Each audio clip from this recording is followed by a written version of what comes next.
Now let's bring in CBS College Football Playoff expert Jerry Palm and National College Football writer for 24/7 Sports Brad Crawford. And Jerry, how big of a boost is this for the Wolverines' case in the playoff rankings? Well, I mean, it's their first win over a ranked team. It's the first game they've played over anybody anywhere near the rankings. So, yeah, it's a much-needed win for them. It gives them legitimacy to what they've done so far. I don't know that it means we're going to see a change for them in the rankings this week, but that was a step in the right direction. And, you know, I say you can't really do much about your schedule, but you can do something about your non-conference schedule. And they took the non-conference schedule pretty much off. So it's good to see them be able to play a really good team and find a way to win. And they're going to get one more game like that, but not next week, 2 weeks. And I think most importantly, the Wolverines did the Big Ten Conference a solid and ended all this three-way tie talk in the Big Ten Eastern Division with a defensively dominant performance without Jim Harbaugh. But is this sustainable if the suspension is upheld and he's absent for that Ohio State game in a couple of weeks? That's the million-dollar question, I think, come out of this weekend. You did have Blake Corum, another 100-yard game, a couple touchdowns, did so against an elite defense. So, you know, Michigan, like Jerry said, its first huge test of the season, passed it in flying colors, won on the road at Penn State, and that's one of Week 11's best wins. Definitely one of Week 11's best wins. But, you know, the journey is not done. Of course, they have to take care of business against Maryland, and then the big game against their rivals, Ohio State. Now in the SEC, gentlemen, number 2 Georgia, number 8 Bama will face off for the SEC title game for the 3rd time in 4 years, no matter what happens for the rest of the regular season. What I'm interested to know, though, Jerry, is how likely is it that the Bulldogs make the playoff if they lose the SEC chip and it's the only loss of the season for them? Well, I would say the way things look now, not terribly likely, but it's not impossible. It really depends on what these other teams do. You know, is Florida State going to win out? Is Washington going to win out? You're going to have an undefeated Big Ten champion. That's 3. Now they're vying for number 4, and they're going to be behind Alabama for sure in that scenario. So, you know, they're going to need help in order to make that happen. And Alabama might not be the only team they end up behind in that scenario. Texas could be there. Probably not Oregon because we're talking about a second loss for them to Washington. Maybe even Ohio State at 11-1 could be part of that conversation, although I would like Georgia ahead of them. Yeah, the SEC is not going to be a 2-bid playoff league this season. That's what it would have to be if Georgia lost to Alabama, because then you'd have a 12-1 Bama that would have won, 10 or 11 straight games since losing to Texas in week 2. So you'd have Bama in, and then Georgia would be fighting with, like Jerry said, several other unbeatens. I think Georgia has to win out. Georgia knows that. I think Bama's goal, obviously, is to win out and have Texas lose another game, because if it does come down to a SEC champion Alabama versus a Big 12 champion Texas, both with matching identical records, you have to put Texas in because they went on the road in Tuscaloosa way back in September and won that game by double digits. So Bama's the SEC team right now, I think, whose playoff hopes, they have to win out. Well, so far, I mean, ever since that Texas loss, all they've done is win. So do you think, or how likely, Brad, do you think it is that Bama will defeat Georgia in the SEC title game? Because the offense has looked amazing so far, or as of late, and we know what the defense can bring when they're locked in. Yeah, I've been very impressed, man, with Georgia these last couple of weeks, but the only team more impressive than Georgia in the SEC these last, 6 weeks or so has been Alabama. Alabama's peaking at the right time. Nick Saban does this every year. Sans last season. This team is playing really well. Jalen Milroe, another huge game at Kentucky today.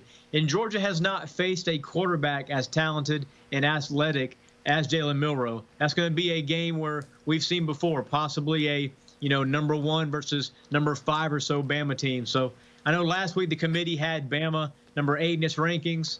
There's no way that right now there are 7 teams in college football playing better than the Crimson Tide. Yeah, no argument there. They are peaking at the right time, and Nick Saban has done a phenomenal coaching job given the talent that they have on that roster, not what you're used to seeing from that team. Now, Jerry, Missouri just throttled Tennessee and laid on some pettiness afterwards. How much will this elevate the Tigers knowing what they did to a ranked opponent? Yeah, it certainly has a chance to move them up I don't know how much higher they're going to go, but they've got a chance to move up at least a couple of spots. Most of the teams ahead of them also won this week. So there's not a ton of upward mobility. They could pass Ole Miss. I don't think they will because of the totality of their seasons so far, but it could happen. But I think 10 is the ceiling for Mizzou this week after, Louisville moves up and into that top 10 as well. Yeah, Missouri and Ole Miss both likely are going to be 10-2 finishers. Missouri has Florida and Arkansas left. If you steamroll both of those teams, perhaps that's enough to, leap Ole Miss here 2 weeks from now in that final committee vote. Then you've got Mizzou playing in the New Year's Six. Ole Miss likely heading to Orlando in the Citrus. But look at Tennessee, man. Josh Heupel now 2-5 his last 7 road games. 29-point thumping at Missouri today. 33 unanswered points for a team that a lot of us probably had going back to the New Year's Six this season. I think by all accounts, and everybody here included, Tennessee's season fell short of expectations. Yeah, they're not happy in Rocky Top Nation. So we've been talking a lot, though, going back to Missouri, about the winners from Saturday. Jerry, who was the biggest riser from college football's Week 11 on Saturday? Well, I think it's actually going to be last week's biggest loser, Oklahoma. Big win for them today. Nice bounce back after the loss at Bedlam. But the biggest reason why they're going to move up is that 3 teams directly ahead of them all lost. And so that's going to give them a little more upward mobility than a win of that nature might normally give them. So I think they're the team that's probably going to move up the most this week in the rankings. Yeah, I don't think Bama's going to move up much, but I think the teams that are ahead of Bama right now are starting to look in that rearview mirror at Nick Saban, Jalen Milroe, and a really talented front 7 defensively. Like we said before, that's 8 straight wins for the Crimson Tide, playing their best football when it matters. And any worries about a potential letdown after beating LSU in that big showdown last week, they were answered very quickly in Lexington. Jalen Milroe, another huge game. And like I said, Bama's not going to rise into the top 5, but they may move, maybe from 8 to number 7 this week. But they still got some room because they've got Auburn here in 2 weeks. They got a big opportunity against Georgia here in a couple weeks in Atlanta. So Bama's a team right now that is playing hot and is a wild card type playoff team. Yeah, they are trending upwards at the greatest time you would want from a team. Now, we talked about the biggest risers, but there are some teams who are ranked that did not look good at all whatsoever. Specifically one team. So I'm interested, Jerry, who is your biggest faller from Saturday? Well, it's last week's biggest riser. Oklahoma State hung over, apparently, from the win over Oklahoma and Bedlam. Really put up a stinker today. And what was it, 45-3, I think? And they're going to drop. They're going to drop like a rock. It's hard to ignore that result. And you look at that and you look at last week and you think, well, which one of these is the outlier? Well, maybe they both are. But it's hard to erase the stain of what happened this week to Oklahoma State. Yeah, the biggest faller for me has to be Penn State and Nittany Lions. It's got to be hard to be a PSU fan right now because you're always amped for 2 games a season, and you always seem to fall flat in both of them. I'm talking about Ohio State and Michigan. We've known since August that James Franklin had a top 5 team talent-wise, several early-round picks on defense had returned, had a right tackle who's, all-world first-rounder. And we knew his season would be graded based on how they played against Michigan and Ohio State. Lost both games. The offense has stunk it up in both those games. So Penn State might still play in the New Year's Six Bowl, but playoff hopes are now out of the question. Big Ten East is over. And once again, another elite team season that fell short of expectations. Yeah, they're definitely not going to be happy with James Franklin. He's got a lot of wins, but against Michigan and Ohio State, they have fallen short time in and time out. Now, for the college football playoff rankings, which will come out this Tuesday, Jerry, what are your predictions there? Yeah, I think we're going to see some movement this week in the top 5. I think Georgia's going to pass Ohio State for number 1 on the strength of yet another high-quality win this week. I think that's going to be enough to push them past the Buckeyes. And then Michigan's still number 3. And then 4 and 5. I thought they would switch last week. Washington picks up another big win over Utah. I think it's going to be more compelling even this week to move Washington ahead of Florida State for number 4.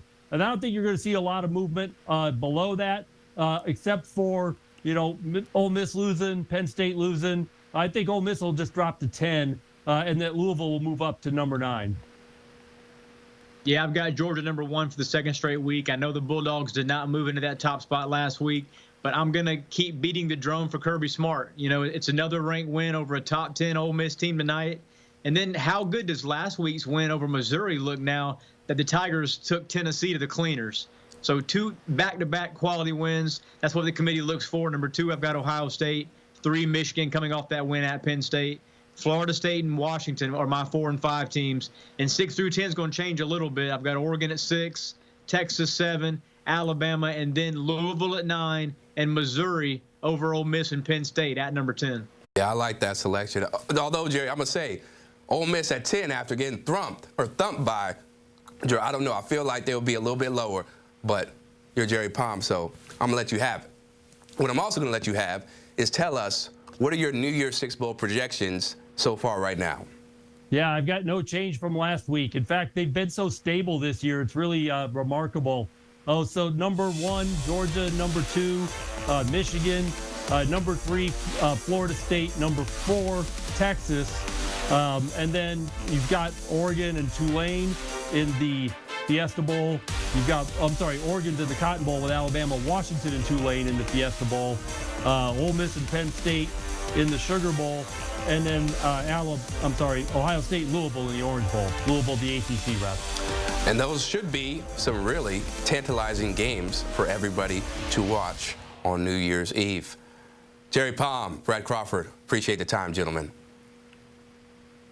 And for more college football coverage, make sure to check out the Cover 3 podcast with Chip Patterson, Danny Cannell, Tom Fernelli, and Bud Elliott, where they hit the most relevant college football topics. So download the podcast wherever you get them right now.